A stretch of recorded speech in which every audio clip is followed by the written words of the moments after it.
back from the dead. I know, I used the same intro for my last video, but Nokia is back from the dead and I really couldn't think of a better intro. Anyway, now's the time to dig in the Nokia 6, let's unbox it and take a quick look.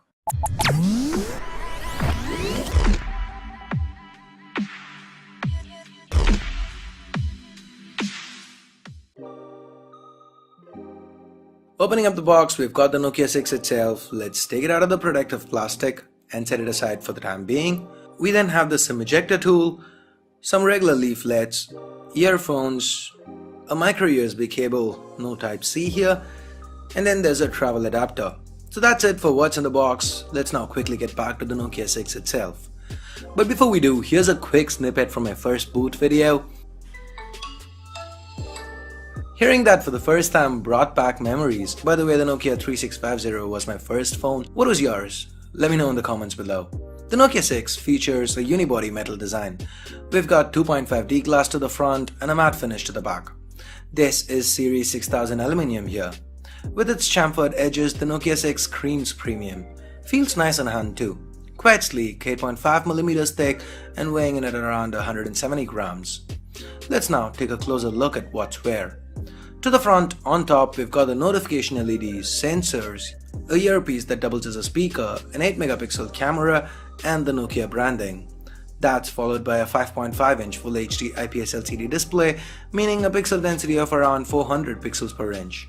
That's quite sharp for the segment. We've then got back and recent app capacitive keys that are backlit. They aren't centered and that kind of triggers the OCD in me.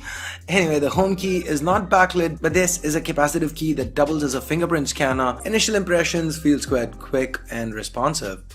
To the back, we've got a secondary noise cancelling microphone, a 16-megapixel camera with a dual-tone dual LED flash and Nokia branding. I love how the antenna bands are hit here.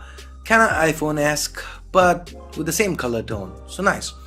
The 3.5mm headphone jacks present up top, volume rockers to the right, primary microphone, micro USB port and the speakers reside at the bottom. To the left, we've got a hybrid tray, meaning you can add either 2 SIM cards or a SIM and a micro SD card. While the Nokia 6 feels very premium, the chip inside's anything but. This phone's powered by the entry-level Snapdragon 430 chip. That's 8 Cortex A53 cores clocked up to 1.4 GHz each, coupled with an Adreno 505 GPU, but there's 4 gigs of RAM and a good 64 gigs of onboard storage. All this is backed up by a 3000 mAh battery.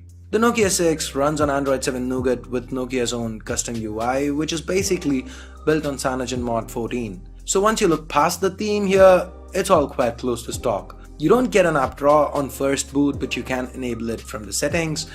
Nougat features like the split screen mode that lets you run 2 apps side by side, almost like Samsung's multi-window mode, and the quick switch functionality that lets you quickly jump back and forth between the current app you use and the last app you used are present and accounted for. Google Apps aren't present here since this is a China exclusive. I'm yet to figure out how to sideload it. I will before I review this phone. Anyway, the camera app is quite simple. You can turn on the manual mode that gives you more options. You also get to turn on grid lines, switch the theme and so on. This is a 16-megapixel camera to the back with an f2.0 aperture and support for face detection autofocus. The selfie shooter is 8 megapixels, again with an f2.0 aperture. Both cameras can shoot videos up to 1080p at 30 frames per second. These samples you're seeing were quickly shot around the office. If you want me to do an in-depth camera review of the Nokia 6, let me know in the comments below. This phone is priced at 1699 yuan, that's about 17,000 Indian rupees or about $250 US. That is definitely more expensive than others with similar internals. Is this a case of HMD Global trying to cash in on the Nokia nostalgia? Or is it due to the premium build and other hardware like the camera or dual speakers, Dolby Atmos, etc.? I'll have more to say in the full review. So that's it for this quick unboxing video. If you have any video requests for the Nokia 6, head on over to the comments below. If you do want to pick a Nokia 6 up, I'll leave direct links in the description below. Use them if you want to help the channel out. And give this video a thumbs up if you liked it, vote it down if you didn't. For more videos like this including that full review, hit that subscribe